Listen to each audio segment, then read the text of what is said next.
29 March 2025 সাল শনি মহারাজ নিজের ঘর চেঞ্জ করবেন, অর্থাৎ কুম্ভ রাশি থেকে তিনি মীন রাশিতে গমন করবেন এবং মীন রাশিতে তিনি থাকবেন।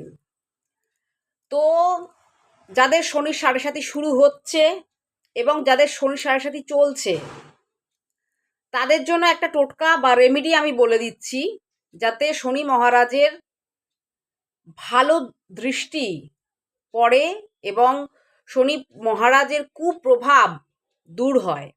এই 29 মার্চ তোমাদের এটা করতে হবে। একটা মাটির প্রদীপ নেবে, তার মধ্যে একটু কালো তিল দেবে আর তার মধ্যে তিলের তেল দেবে, একটা সলতে অবশ্যই লাগাবে তার মধ্যে। এই প্রদীপটা তোমরা তৈরি করবে এবং সন্ধ্যাবেলা, অর্থাৎ যখন সূর্য অস্ত যাচ্ছে সেরকম সময় এই প্রদীপটাকে তোমরা নিয়ে যাবে, নিয়ে গিয়ে অশ্বত্থ গাছের নিচে তোমরা ধরিয়ে দেবে, যেটাকে পিপল কা পের বলা হয়ে থাকে, অশ্বত্থ গাছ, এবং শনি মহারাজের কাছে প্রার্থনা করবে। দেখবে শনির যদি কোনো দোষ থেকে থাকে তো সেই দোষ তোমাদের কাটবে, বাধা বিপত্তি সেইগুলো তোমাদের কাটবে। অবশ্যই তোমরা করবে, উপকার পাবে।